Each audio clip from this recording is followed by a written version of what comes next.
E falando agora também, além de Lutero, a Catarina Vambora, talvez até lembrar um pouco a história dela, talvez nem todos conhecem a história da Catarina e a importância dela na reforma do século XVI.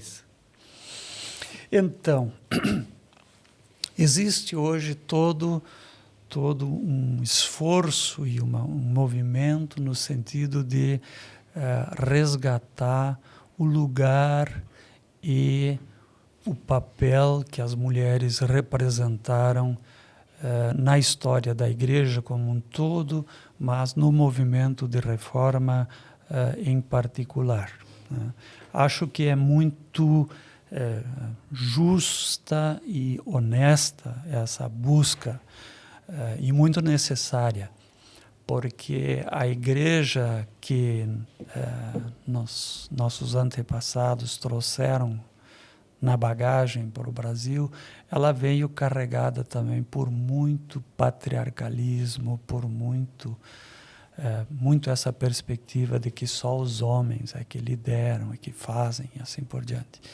Então, recuperar o lugar que as mulheres ocuparam e ocupam é extremamente importante.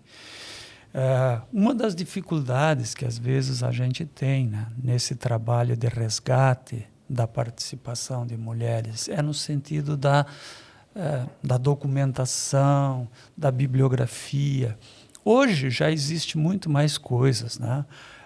Mesmo na Este, em São Leopoldo, há todo um grupo de estudos voltado para essa temática bem específica e esse grupo tem conseguido resgatar coisas fantásticas sobre a participação das mulheres na reforma.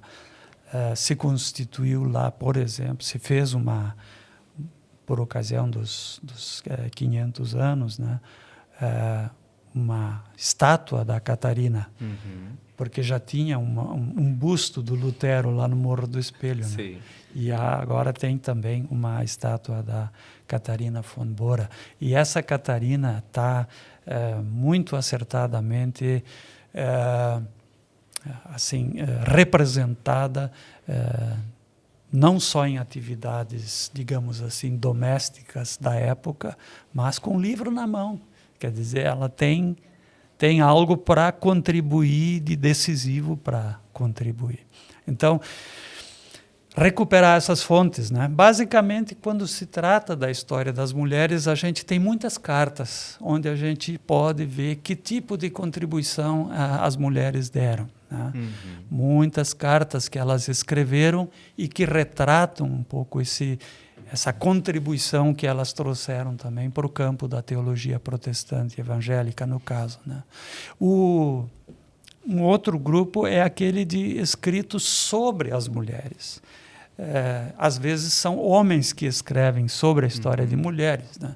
Então, ali tem também.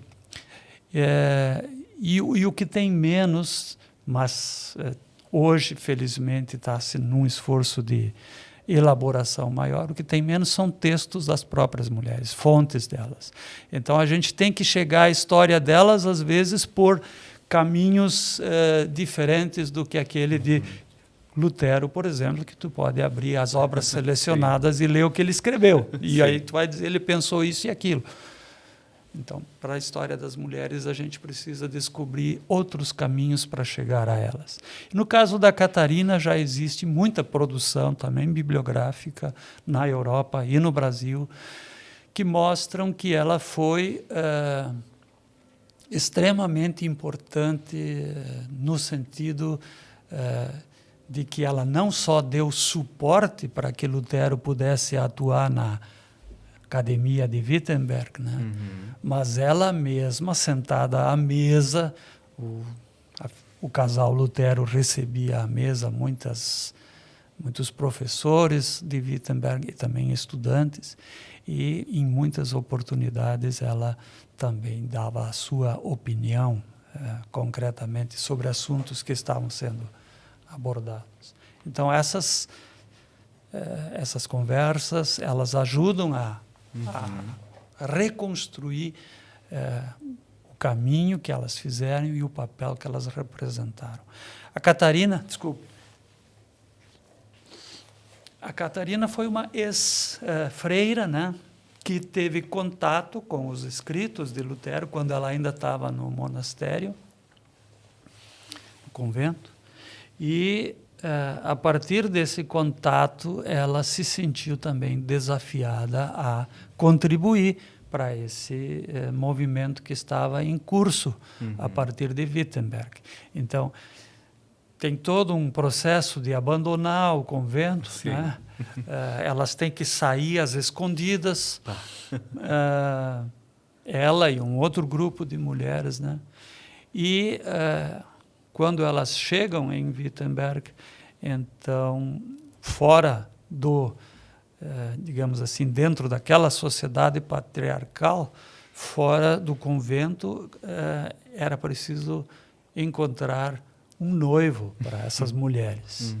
E para várias delas se achou, mas não para Catarina, que tinha então a intenção de se aproximar do Lutero. E foi o que aconteceu. E em 1525 eles casaram, a família teve 6 filhos, dos quais também faleceu uma.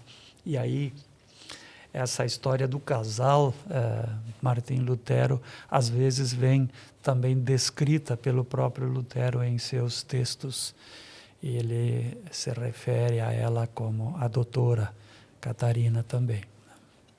Um dos episódios, tem também episódios, hoje talvez se possa dizer engraçados, né? Dentro do contexto da época, claro, ou que tem pelo menos um bom humor. O Lutero, às vezes, ele tinha também um bom humor. Eu lembro que ele escreveu que ele se casou com a Catarina para agradar os pais dele, afugentar o diabo e irritar o Papa. Né? Dentro do contexto da igreja da época, claro, né?